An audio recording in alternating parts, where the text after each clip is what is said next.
Recently, with all of the static fires and the talk about flying to orbit in a successful orbital mission for Starship and whatever else we might want to call this, we might be losing a little focus on the long-term goal of Starship, the one real purpose for which it was created, and that is, of course, the journey to Mars. And also recently, a movie came out specifically about a journey to Mars, utilizing some interesting technology that I've never seen used in a movie before. Now, this movie has been highly divisive. It is called Stowaway, by the way, and spoiler alert, there's lots and lots of things in this video that are gonna give away the plot, so watch the movie first if you're interested in it. But when it comes right down to it, this movie's scientific concepts are quite intriguing and, although not entirely solid, very accurate and very compelling. And one of the most interesting aspects of this movie is its ideas about artificial gravity, together with the concept of a Mars cycler that was developed by Buzz Aldrin, and finally, just how damn dangerous this journey is likely to be for the human race when we finally undertake it.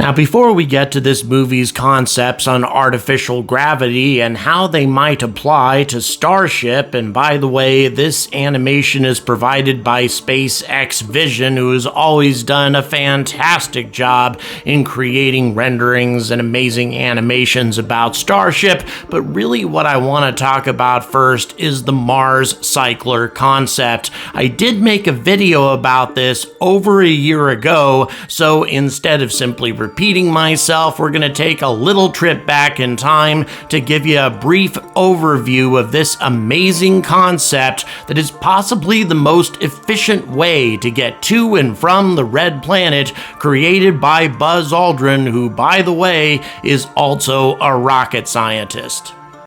Now, the design is very straightforward. First of all, you just need the propulsion and fuel in order to carry you into Mars insertion, and no further than that. To put this in terms of delta V requirements, all you would need is to go from here to here, and you simply use gravity to do the rest. And by the way, this is less delta V than would be required to take off from Mars to low Mars orbit, a planet with 1/3 our gravity. So we're not talking about a lot of delta V here or a lot of propulsion. And by the way, it's also less delta V than it requires to get from low Earth orbit to lunar orbit, which is a tiny distance delta V wise, and yet this is still less. So the rest of this simple vessel is comprised of solar panels for the solar electric propulsion and also for power for the ship, crew transfer vehicles to both bring the passengers to the ship and also to land on the Martian surface, and finally inflatable habitation units based on the Bigelow B330. And yes, I know they're out of business, but the technology still exists. Now, the B330 is an ideal solution for this design because it's inflatable, it's lightweight, and it can contain 330 cubic meters per inflatable habitat, hence the name. So we're talking about 2/3 of the total volume of the Starship's bearing. But this doesn't have to be all of the cargo that we're talking about or living space. But before we start talking any more about the ship's design or how the Starship might be integrated in with it, we have to answer the question, what's the damn point? Well, let's have a look. The ship launches from Earth, rendezvous with Mars, picking up additional speed because of a gravitational slingshot effect. The return to Earth is a very, very long process, but when it does return to Earth, it picks up even more speed from the gravity in low Earth orbit. At that point, when it's at closest approach to Mars, at least has a launch window in order to be able to rendezvous, it has even more delta V. And so, using the very small amount of propellant required to get the ship from low Earth orbit into Mars insertion, you have a vehicle that will perpetually travel between Mars and Earth and vice versa, utilizing only the gravity of the two planets, and by the way, the gravity of the Sun as well, in order to maintain its course. Now, you'd need a small amount of propellant in order to make minor course corrections, but the point is that you're traveling to and from Mars and Earth without having to use any fuel, and that allows you to carry so much more cargo, so much more in the way of passengers, and a lot more radiation shielding. But the most dangerous part of this system is something called a hyperbolic rendezvous, where a taxi or a ship from Earth has to rendezvous with a cycler, which is traveling very, very fast, tens of thousands of kilometers per hour, as it does its flyby, in order to transfer the crew or the cargo from Earth to the cycler before it starts hurtling its way back towards Mars. You get one shot at this, and if you miss, you go plunging out into interstellar space, never to return. So you definitely want to use cargo for the first few times of using the cycler, but once you have the process down, the advantages would far outweigh the risks. For example, since you didn't have to use any propulsion in order to get to Mars after your first flyby, that is, then the ships on board, the landers, would not have to use any of their propellant to get to Mars. Instead, that propellant could be reserved to orbit, to rendezvous with Phobos, or for a powered landing on the Martian surface. A lot of options and a lot more room for safety for the crew.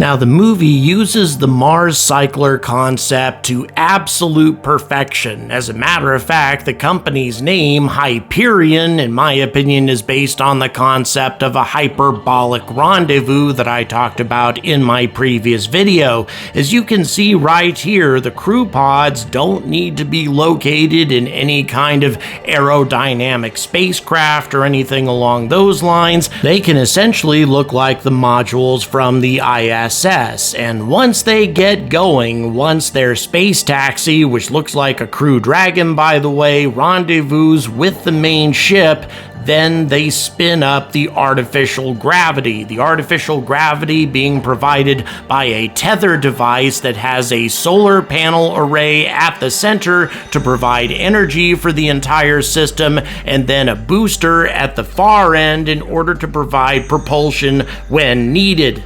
The centrifugal force provided by the spinning tether and the two modules at either end mean that you can generate artificial gravity at either end. It is suggested that the gravity actually being provided is about half a G, and even though you might think they just did this so they didn't have to spend money on special effects for zero-G simulation, actually the artificial gravity provides a major plot point and a major barrier to their ability to solve problems during the course of the movie. It actually gets to be pretty tense and pretty exciting. The whole problem is that they have a fourth member of the crew that somehow got trapped or isolated inside the inner workings of the spacecraft while he was doing work on the environmental support system, and as a result he passed out during the launch, and they subsequently find him behind one of of the panels of the spacecraft, and in the process of extricating him from that unfortunate position, they damage the CO2 scrubbers on the spacecraft.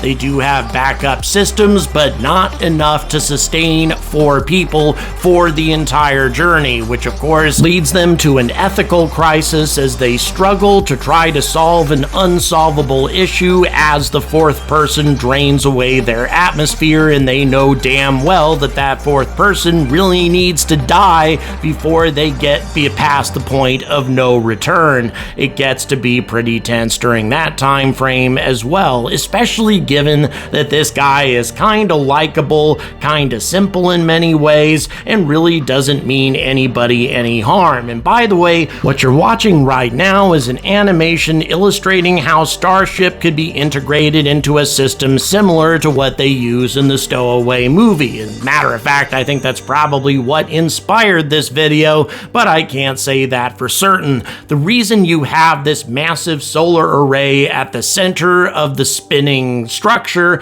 is because anything spinning is not going to be pointing your solar panels in the desired direction at all times, providing ongoing power for the entire setup. So that means you need to have the solar panels at the center in zero gravity, and then you have a Starship at either end of the tether, both of them experiencing artificial gravity via centrifugal force. Now, once again, we can't say for certain that this is actually going to work. I mean, anything that you drop, for example, in a spinning centrifugal force kind of system is going to drop at a shallow angle, not straight down as it would on a planet. Nevertheless, there's every reason to believe that this kind of setup would arrest the deterioration of bones and the deterioration of muscle mass that people experience in microgravity, making this entire process a lot easier on a 6-month voyage to Mars.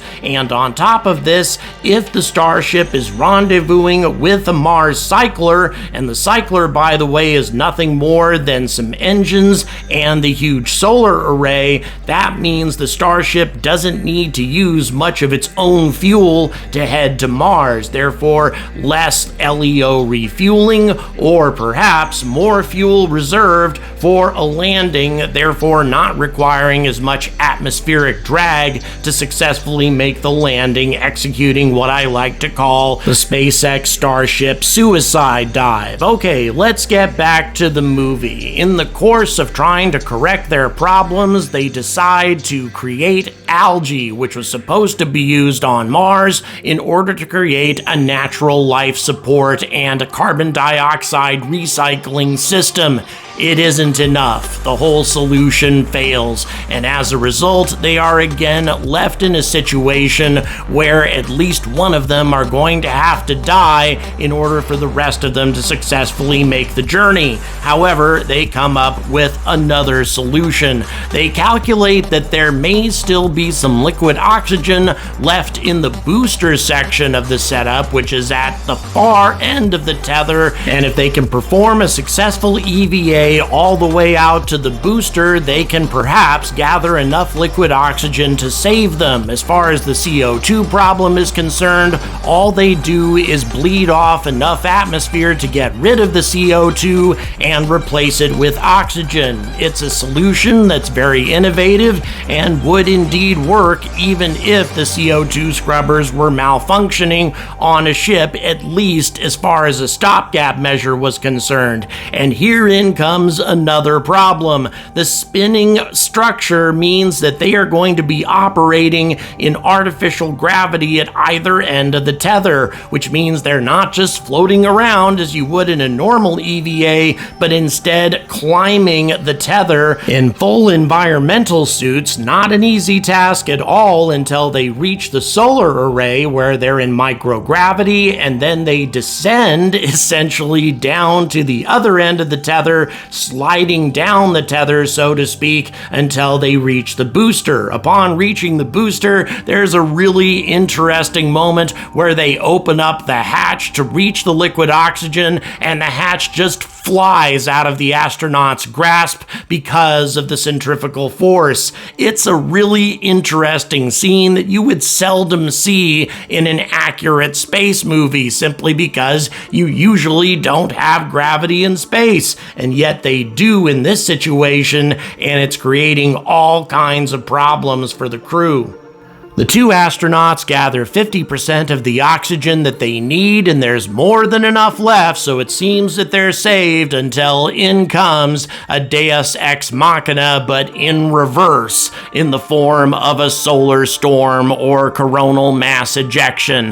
The astronauts now have 20 minutes to get back to the solar shelter at the other end of the tether before they're dead meat, being exposed to a full-fledged coronal mass ejection without any sort of protection whatsoever during an EVA is a recipe for very swift death by radiation poisoning. We're talking about death within minutes or perhaps an hour or so. If the astronauts failed to get back in time, well, the entire exercise was pretty pointless because there's only going to be 2 of them left. This is a very intriguing movie on a lot of different levels. It's far from perfect. There are a number of things with character development that people criticize, etc., but it does bring up lots of interesting problems with technology and interplanetary travel that's seldom talked about. The Mars cycler concept, I don't think that's been used in a single movie ever. And artificial gravity, yeah, it gets used from time to time, but this tether system, it's something that really isn't depicted very often, at least in film. And of course, we also need to discuss the extreme dangers involved in traveling interplanetary. It's not like Apollo 13. If we had the same kind of crisis on a mission to Mars that they had on Apollo 13, the astronauts would be dead. Game over, do not pass go, do not collect $200. And that's just one of a variety of things that could happen with environmental and life support and a variety of other things that could occur during the journey. And here's the problem. Whether you're using a Mars cycler system or just traveling using conventional chemical rockets, there is no way that you can abort the mission once you're a couple of weeks into it, or probably even a few days into it, because you've burned up the vast majority of your fuel to make the journey in a reasonable time frame. That being the case, especially with a Mars cycler,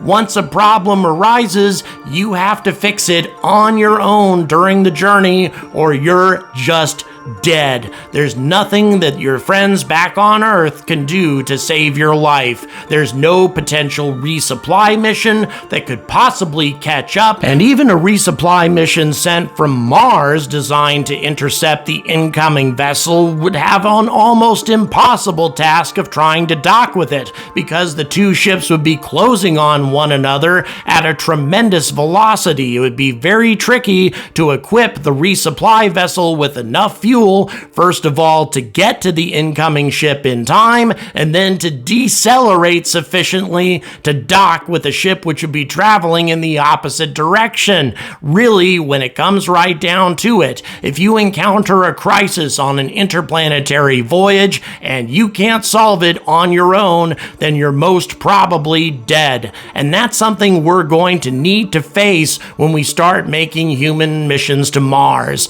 And we're also going to have to face the reality that human casualties are almost unavoidable. Now, there are some criticisms in terms of how the hell could they have possibly left a person inside the structure of the ship? How could that have been overlooked? Well, I agree. On a NASA mission, that would be utterly impossible. However, it is suggested a number of times during the course of the movie that the Hyperion Corporation is starting to push safety margins happens to their breaking point. Could this happen sometime in the future with SpaceX or Blue Origin? Could it be possible that Elon Musk's successor or Jeff Bezos' successors end up deciding that profits matter more than safety, even when it comes to things as dangerous as interplanetary flight? It's entirely possible, and in my opinion, that's another point that this movie was trying to make. Now, of course, this was far from a perfect film, but in terms of talking about things like a Mars cycler, artificial gravity, the dangers of a coronal mass ejection,